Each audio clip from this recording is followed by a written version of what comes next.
Assalamualaikum warahmatullahi wabarakatuh.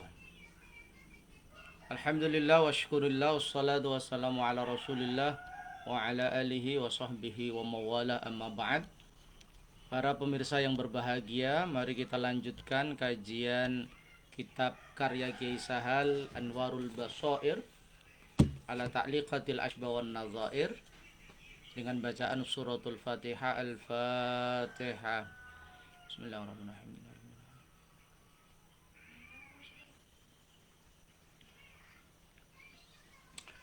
Pada kesempatan siang hari ini kita akan membahas tentang kaidah yang pertama. Al-qaidatul ula al-umuru bimaqasidiha. Pertanyaan yang pertama adalah kaidah itu apa? Kaidah menurut para ulama adalah qadiyah kulliyah yuta'arrafu minha ajza'u al-ajza', satu panduan umum yang dari panduan umum itu akan diketahui segala hukum-hukum yang sifatnya parsial, ahkamul juz'iyat yang sifatnya bagian-bagian kecil. Jadi kaidah-kaidah ini ditemukan oleh para ulama setelah para ulama melakukan riset, penelitian berbagai ahkamul juz'iyat, hukum-hukum yang sifatnya juz'i, partikular, parsial dalam satu kasus. Kemudian ada kesamaan, ada an-nadzair wal ashbah, satu dengan yang lain, kemudian dibuat satu kaidah. Jadi qawaid fiqhiyah ini menjadi satu disiplin ilmu baru yang luar biasa, yang kemudian mampu mengeneralisir berbagai kasus hukum karena kecerdasan dan kejelian para ulama di dalam memahami hukum-hukum yang juz'iyat. Jadi ulama-ulama yang mengcreate yang menciptakan kaidah ini adalah ulama-ulama yang sudah menguasai ahkamul juz'iyah. Karena memang kaidah adalah qadiyah kulliyah, satu kesimpulan yang sifatnya universal, satu statement yang sifatnya universal yang fungsinya adalah yuta'arafu minha ahkamul juz'iyat, yang dari kaidah itu akan diketahui teridentifikasi hukum-hukum yang sifatnya kasuistik, yang sifatnya parsial. Tentu pasti ada mustasnayat, pasti ada pengecualian-pengecualian, karena memang tidak bisa semuanya disatukan dalam satu kaidah. Dan mustasnayat itu juga satu hikmah bahwa memang ada keadaan-keadaan yang emergensi yang harus keluar dari kaidah itu, samhatan wa rahmatan lil ummah, sebagai bentuk kelapangan dan kasih sayang hukum Islam kepada manusia.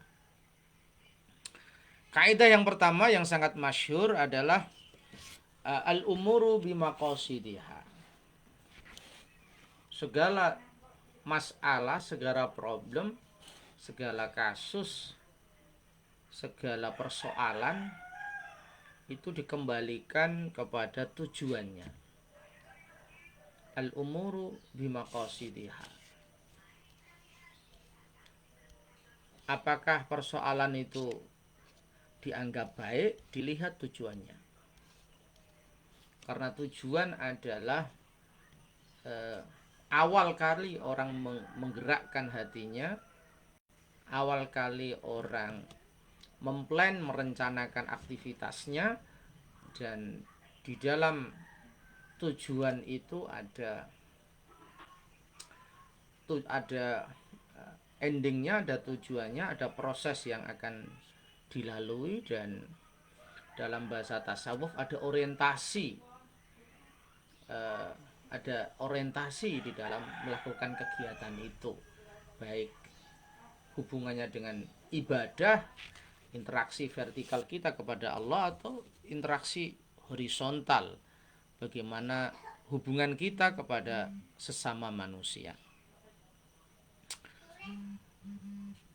Fiha mabahis, di sini ada banyak pembahasan. Al-awwal fi al-aslu fi hadhihi al-qa'idah qauluhu sallallahu alaihi wasallam innamal a'malu binniyat. Pembahasan yang pertama adalah tentang dasar dari kaidah al-umuru bimaqasidiha, bahwa segala masalah, segala problem, segala kasus, segala hal yang kita lakukan itu dikembalikan kepada tujuannya. Dasarnya adalah hadis Rasulullah Shallallahu Alaihi Wasallam, innamal a'malu binniyat. Sesungguhnya amal-amal itu digantungkan dengan niatnya. Dalam hadis lain Nabi bersabda, niatul mu'mini khairun min amali. Niat seorang mukmin itu lebih baik dari amalnya. Artinya orang beramal memang didahului dengan niat.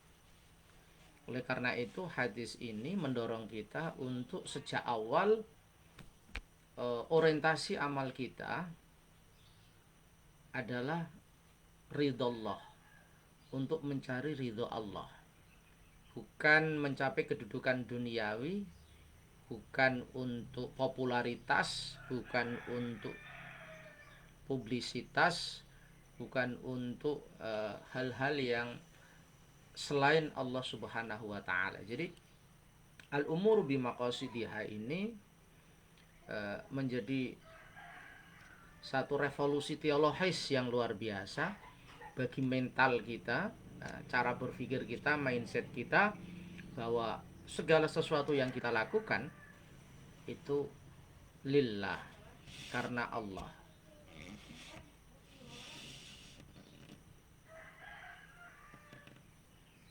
Kemudian ada hadis lagi dari Sa'ad bin Abi Waqqas menjelaskan, innaka lang tunfiqa nafaqatan tabtaghi biha wajhallah illa ujirta fiha hatta ma taj'alu fi imra'atik.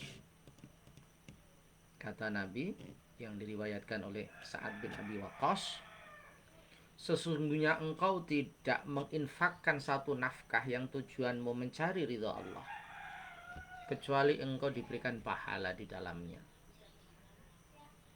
sampai apa yang kamu berikan untuk sesuap nasi di mulut istrimu.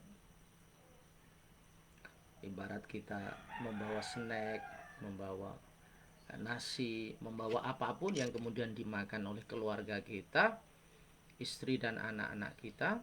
Kalau tujuan kita adalah ibtigha'i wajhillah, memperoleh ridho Allah, maka Allah memberikan pahala bagi kita. Jadi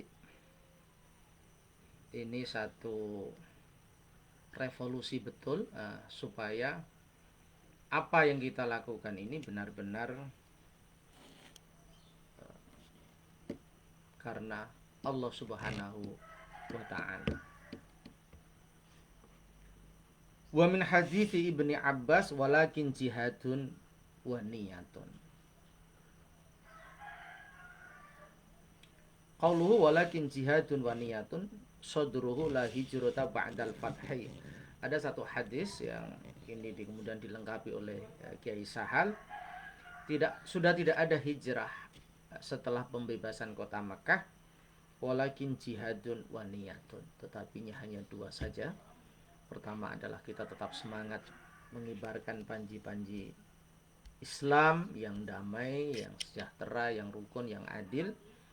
Wa niyatun, dan selalu memperbaharui niat kita, selalu tajdidun niyah, selalu mengingatkan kita bahwa orientasi amal kita semata-mata ibtigha mardotillah, hanya mencari ridha Allah, bukan untuk istiharah tadi, popularitas, bukan untuk supaya didengar banyak orang, riya, ya, pamer, takabur, dan lain-lain. Hadis lagi di sini dari Abi Hurairah wa Jabir bin Abdullah, yub'asun nasu ala niyatihim. Manusia nanti dibangkitkan sesuai dengan niat mereka, sesuai dengan motivasi amal mereka. Oleh karena itu di dalam hadis yang masyhur di dalam kitab Arba'in Nawawi, di situ digambarkan motivasi amal itu banyak. Ada yang karena Allah seperti yang tadi kita sampaikan, ada yang karena dunia, ada yang karena perempuan. Maka al-umuru bimaqasidiha.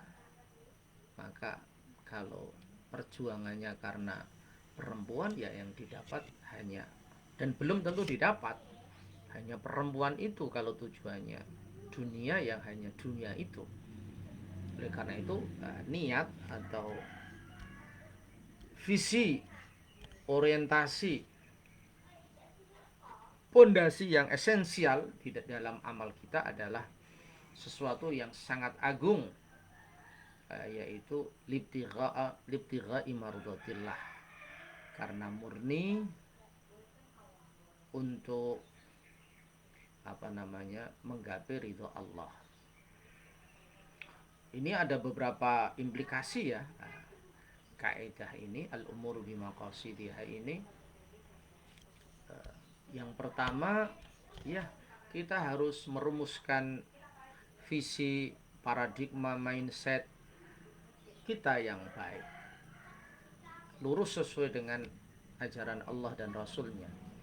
Yang kedua, kita harus punya roadmap, peta jalan, punya proses bagaimana mewujudkan tujuan itu yang sesuai dengan yang diridhoi oleh Allah dan Rasulnya. Yang ketiga, kita tidak boleh terpancing, tergoda oleh hal-hal eksternal, hal-hal di luar yang bisa menyelewengkan dari tujuan kita yang agung. Itu luar biasa ya makna al-umuru bimaqasidiyah. Mendorong kita untuk punya orientasi hidup